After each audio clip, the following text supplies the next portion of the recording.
Well, here we go, guys. We are on the map ESV Ohana, and in the bottom right part of it, we have our newcomer from Vile, formerly now on Quantic. It is Hawk. Hawkman. Not quite Hawkman. He's just Hawk. Yeah. On the upper left part of the map, upper left side, we have our purple Zerg player from the team Karont3 Esports Club. It is Vortex, winning last game, tying things up. And I have to say, I am a little bit surprised that Hawk picked this for a ZVZ. This seems like more of a map that if you were Quantic, you would want to save this map for like Naniwa or Sase, right? Or one of your Protoss players. It's a much better PVZ map, I think, than a ZVZ map. It's very, very big. Now, I will admit the last ZVZ I saw out of Hawk actually came from a couple of months ago. But at that time, he was really favoring Mutaplay. He loved it in a lot of his matchups, but he was still playing it in ZVZ as well. So I wonder if that enters into his decision a little bit. Certainly could. Mutas are really popular in ZVZ right now. That's right. And on this map, not too bad as well. I mean, you do have the paths closed off a bit in between these cliffs, but they still have some room for maneuverability around the outsides of the map and are pretty powerful overall. Looks like it's going to be a speedling opening for both players, though, as they are grabbing gas before spawning pool. Yep. And it's one of those things where it's like on a map like this, you would almost expect two players to hatch first, but yeah, I know. That's me too. In this situation, right now, Vortex is totally like, why did you pick this map? This is a strange pick for a ZVZ. I know you're planning something weird. I'm going to just play safe. I want to get my speed up as soon as possible. And Hawk is like, well, I'm just going to do that, all that, blah, blah. Really? I actually meant to say I was going to do that all along, and then my mouth completely stopped working. You started scatting somewhere at the end of that, too? You're like, scuba-doo-doo-bop-bop-doo-bop. Bailing, zubop-bop. Zergling. Zoop-bop-bop-doo-bop-doo cats. Zoot Zergling. There is a StarCraft 2 band name. Zoot Zergling. Zergling!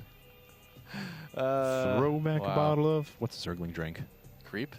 Throwback a bottle of creep. Yeah, we'll go with that. So I don't know. I was a big Cherry Papa Daddy's fan. I was very much into the ska comeback and things like that, the late 90s. So you can have the that was my speed. Poppin' Daddies. Yes. That'd be the Bailing Poppin' Daddies. That's better. You just have some Marines exploding on the cover of your album. That's Zergling Riot. Yeah, I love it. Yes, more of that. Hey, there's a StarCraft game in front of us, and at this moment, they're pretty similar right now. Looks like Vortex has left one Harvester on gas. Oh, actually dropping right back to 3. So he's going to go Baneling all in, I think. He's planning quite a bit. Yeah, he needs certainly that gas. And it looks like Hawk has gone back to 3 as well. He decides to get his hatchery a little bit quicker than Vortex has, though. Yep. Now, this game will go on for a little while because neither one's really going to have an advantage in the Zergling department. If someone goes like 14-14, gets speed quickly, and the other person goes hatch first, suddenly you have a moment in time where your Zerglings are much faster than theirs are, and you can run past them, pick off drones, be all sorts of annoying.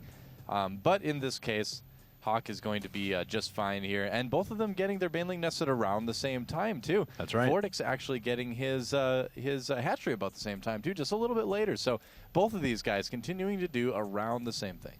Around the same thing. It looks like there's one additional drone for Vortex, a few additional Zerglings for Hawk, but that's pretty much it at this point, guys.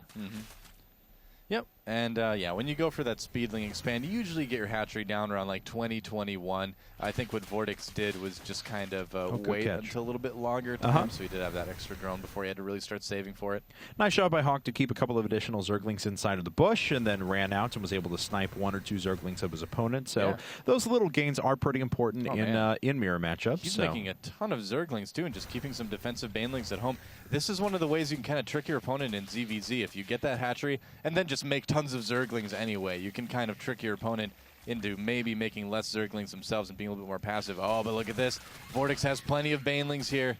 Yes, he does, and it doesn't look like Hawks are going to be able to come up. Nice. 2 Banelings for 3 there actually worked out pretty well for Hawk. Oh, and the Baneling morphs right in time, and Hawk now has a big advantage, but then has a lot of his Zerglings killed. Wow, yeah. Well, that was kind of interesting. Reset things more or less. It looks like it's 30-28 supply, pretty even. Yep, that was looking ridiculous for Hawk for a second, and then it just kind of all came crashing down around him. Pretty much. So what basically that means is that this game is probably going to go on for a little bit longer here. Neither player really gaining an advantage, and we'll have to see just how aggressive both of these guys want to be. I mean, it is a bigger map, so a lot of Zerg players would try to stay more or less safe. The fact that Hawk is getting that Spine Crawler instead of something like a Roach Warren kind of makes me think he is thinking Mutas a little bit, because if you were going to do something like Roach Infestor, you'd obviously be in the Roach Warren, and you wouldn't necessarily need the Spine quite as much. I mean, sometimes you get it anyway, but I don't know. Just got a feeling, man. Now on cue, we'll probably see Hawk throw down a Roach Warren. Yeah, I'm waiting for it. That's the way it goes. Bring it on, Hawk. Prove me wrong. Well, very nice trade hit. once again. He is able to kill 2 Banelings for 1 and snipes another one with the Spine Crawler. So again, Hawk finds himself with a good little advantage at this stage of the game, and he's way up in workers at the moment. But of course, there's a lot of Zerglings that are staring him down right now. May not be smart. Well, what? Oh, that was his Baneling. That okay, was his never mind. Baneling, I thought I was confused. He's trying to break the front, and he's going to barely. Oh my gosh! That Baneling did not get there in time. But it still worked, though. He killed 4 Zerglings with it. He loses. Yeah, he loses 1 queen, but he didn't take any economic damage, and he's still up by a few workers because his opponent wasn't able to keep the pressure on. He had to drone up back at home. What's the worker count right now? I feel like Vortex has put a lot into this, and yeah, he is a little bit behind on drones for making all those Zerglings. That may hurt him. I mean, 4 drones is a big difference in ZVZ at this point in the game. And Hawk may decide to punish that, but I think he just wants to kind of keep Vortex on his side of the base more than anything else at this point. And a 3rd base, wow, from Hawk. Yeah, so interesting move, brave move from Quantic.Hawk. Very much so, and we'll see what damage he can get done, or rather what he's able to ascertain from his opponent. Really, it's nothing. I mean, he's going to be like, oh, all right, well, no Roach Warren, no 3rd base, no, well, anything at this point, no 2nd gas. Yeah, well, he knows something's going to be coming soon. That's why he's trying to keep that Zergling alive. He's not able to do it. It's just inevitable, and yeah, as soon as the Zergling dies, there go the gases right away for Vortex, getting 2 more at his natural expansion just to kind of stay that much more confusing. And so we're definitely going to see some tech pretty soon from him. All right. Well, Hawk kind of going down the same path as well, sitting on 6 additional workers to his opponent. Doesn't have anything on the ground really to defend, just the 1 Baneling that's going to be up here in a second. And it looks like these Zerglings are making their way through, trying to pick off a couple of drones, and they do kill 1 drone. Didn't quite get the 2nd one, though. Yep. +1 weapons on the way now for Hawk, so he will be moving into some Roach play, getting that lair as well. He's going to be able to get Roach speed immediately after it finishes, so that'll be a nice benefit. Lair a little bit faster coming up for Vortex right now, but no sign of a Roach Warren or anything like that, too, so we may see a Vortex being our Mutalisk player. That is true. And there's the +1 ranged attacks. I think you mentioned that before, but coming out right now. So the worker lead is still going to be pretty healthy for Hawk. And let's see what he wants to do. If he's going to go very quickly into Infestors for a little bit of anti-air. It looks like he's trying to poke in and see what he can now. And gets hit by a Baneling there. Not going to be able to get the scout he wants. All right, the lair just finished for Vortex, so where is the tech? There it is. It is going to be Spire. All right. And the way he's doing this, too, is going to be really cool. I mean, he's going to be able to get out like 10 to 12 Mutalisks if he's able to stay safe in the next couple minutes when the Spire finishes. There's a couple different ways you can do this. As we see Vortex just checking for that 3rd, and he does find it here. What you can do is just be on 1 gas, get your Spire, and then put down your 3 gas. And you have enough for like 5 or 6 mutas usually if you do that. But if you do it the way that Vortex is doing it, you're going to have a lot of Mutalisks early on. If you look, he's already up to 800 gas. So if Hawk is not expecting it, he could just simply die from that right there. So we'll have to see just how diligent Hawk is going to be in his scouting soon. All right. Well, as you can see, doesn't really have a beat on it yet, but here comes the Overseer. And, he already has an Infestation pick coming up as well with a Spore Crawler, so he is going to make sure that he remains plenty safe against this. So the Overseer surely is going to pick up on the Spire, and we'll go ahead and see how he prepares after that. Yep. Already sees it, has already clicked on it, and more Spore Crawlers are coming up. Yeah, and he's already got an Infestation pit on the way, too. So not saying he's going to be perfectly safe from it, but he'll be well-equipped to deal with the Mutalisk harass. The only thing is that I don't think his Infestors are going to be out soon enough, because he's going to have to wait for that Adrenal Glands upgrade unless he just decides to make some Infestors and hope the energy builds in time. But yeah, he's going for Adrenal Glands first, so he's going to have to rely on Queens and Spores for a little while anyway. Needs that to be 30 seconds finished before he puts up any Infestors, so we'll see what he does here in just a bit. As Burrow's coming up, +2 attacks, and he does have that Roach speed just about to finish up. Well, this is interesting. We had Vortex actually not spend all his minerals on mutas. He's still got 700 gas built up. Looks like he's going to be going for Roaches pretty quickly, too, because he does know that his mutas can't really kill a Roach army very quickly, you know? So he's going to need something else to deal with that while his Mutalisks do their thing. And looks like he's going to try and snipe a couple of Overlords for now, but of course he is already in range of the Spore Crawler, which has done actually some pretty good damage. Those mutas did take a little bit there. They have to bounce out of there. But still, yeah, I mean, this is still going to set Vortex back a bit. If he doesn't fully commit to these mutas, he's voluntarily set his tech quite far back. We can see the upgrade advantage certainly going to Hawk at the moment. He has the much more powerful frontline engagement force as well. Yeah, I mean, it's a little bit of a rough situation, but it's actually not all that bad for Vortex. He did throw down his Roach Warren and start for those upgrades right away. And if you do something like that, it's actually something that a lot of Zerg players do. Nice Muta Scout, by the way. Yeah. That's kind of cool to see.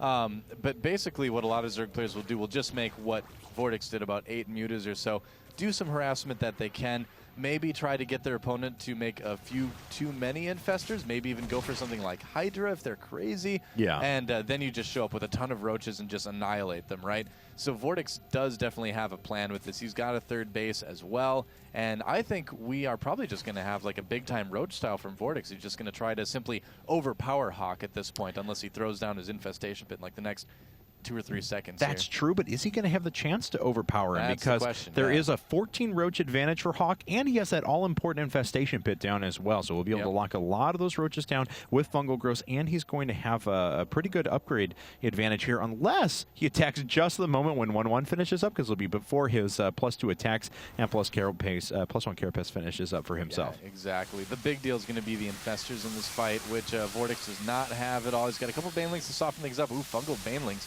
Never seen that before. I like the picking off of the infestors with the Mutalisks. Nice job there. Yeah. And it looks like Vortex does have enough to push Hawk back. It's really tough to attack across the map in this phase. Oh, but look at that Hawk going into the third base with infestors, it looks like, too. And it looks like he's going to be able to get the damage, John. These infested Terrans are so close. He needs to focus it down. 200, 100, and... Oh, it lives. Wow.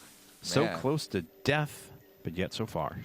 Yeah, 4-Fester hit squad, it looks like, or whatever it is. Bro-Fester hit squad, I don't know. But 4 Bro-Fester hit squad. It is effective. Yep, did you kill any workers with that? 5 in total this game. A couple. Yeah. Yep. And I think he realized, too, that he didn't really have a reason to send all those infestors with his main army as well. They wouldn't have really done a lot of good. He did, much better, obviously, sending those to the other base.